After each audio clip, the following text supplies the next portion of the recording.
ඉතින් කොහොමද ඔයාලට? හැමෝම සතුටින් පරිස්සමෙන් ඇති කියලා හිතනවා. ඉතින් මෙන්න මේ වීඩියෝ එකත් මම වීඩියෝ කරගෙන හිටියට ගේන්න බැරි වෙන වීඩියෝ එකක්.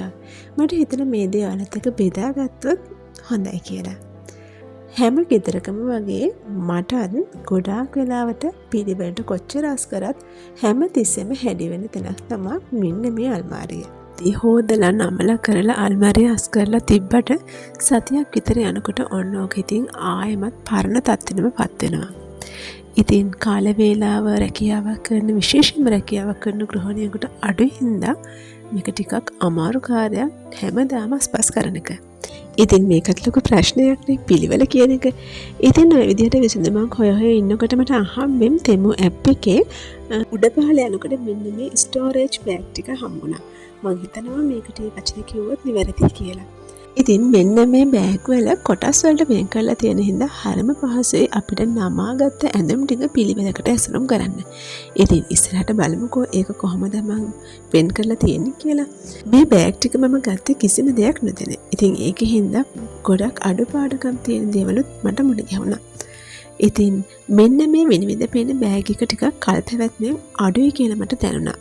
ඒක ඉතින් පාවිච්චි කරනකොට නේ තේරෙන්නේ. ඒ වගේම තමයි මෙන්න මේක අන්ඩර්වෙයර්ස් ඇසුරුම් කරන ස්ටෝරේජ් බෑග් එක. මේක නම් ගොඩාක් හොඳයි ක්වොලිටි එක. මේක රුපියල් 900 ගාණක් වුණා. මේක කොටස් 24කට වෙන් කරලා තියෙනවා. ඉතින් අපි දෙන්නගේම අන්ඩර්ගාමන්ට්ස් ටික මේකේ ඇසුරුම් කරගන්න පුළුවන්. ඒ වගේම තමයි මෙන්න මේක නම් ඇත්තටම ක්වොලිටි එකෙන් ගොඩාක් හොඳයි. කොටස් 9කට වෙන් කරලා තියෙනවා. මේකත් රුපියල් 600 ගණක් වගේ තමයි මට මතක විදිහට උනේ. ටිකක් ලොකුයි. හොඳට ඉඩකඩක් තියෙනවා. කල්පකත්මත් ගොඩාක් හොඳයි. මෙතන හැන්ඩල් එකකුත් තියෙන හින්දා අපිට අල්මාරියෙන් ගන්නකොට උනත් හරි පහසුවෙන් ගන්න පුළුවන්.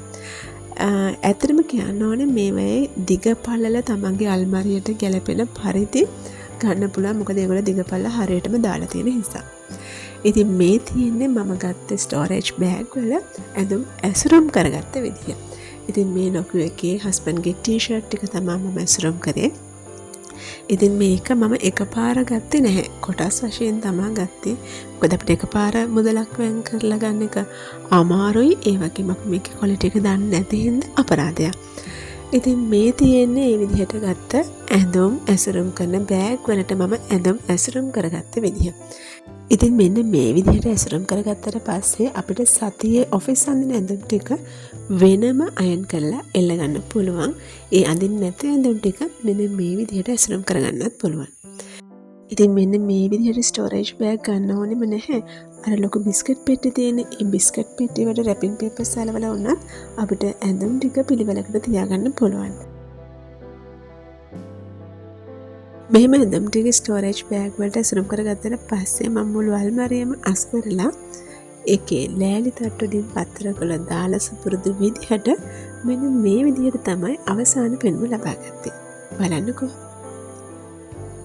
මේ තියෙන්නේ හස්බන්ඩ්ගේ ඇඳුම් ටික. මෙන්න මේ ලාච්වින් පහළ තියෙන්නේ මගේ කොටස. ඉතින් ඒකටත් මම ලෑලි තට්ටුවක් ගහලා මෙන්න මේ විදිහට තමයි අවසාන පෙන්ම ලබා ගත්තේ. බලන්නකෝ මේ උඩ තියෙන්නේ හස්බන්ඩ්ගේ ඇඳුම් ටික. ඊට පස්සේ යට තියෙන්නේ මගේ ඇඳුම් ටික. එන්නකෝ හැබැයි ඉතින් අන්තිම කොටස නම් තාම ඉවර නැහැ.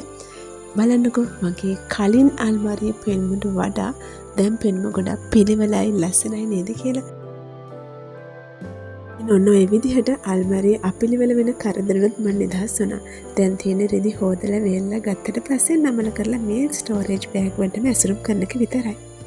එහා පැත්තේ තියෙන මම ඉස්කෝලේ ඇඳින සාරි. ඉතින් ඒකත් පිළිවෙල කරගන්න ඕනේ. ටිකෙන් ටික බලමුකෝ. මේ වීඩියෝ එකත් මම ඉස්සරහට අරන් එන්නම්. එහෙනම් ඉතින් අදට ගිහින් එන්න. හැමෝටම සුබ දවසක්. සතුටින් පරිස්සමින් ඉන්න.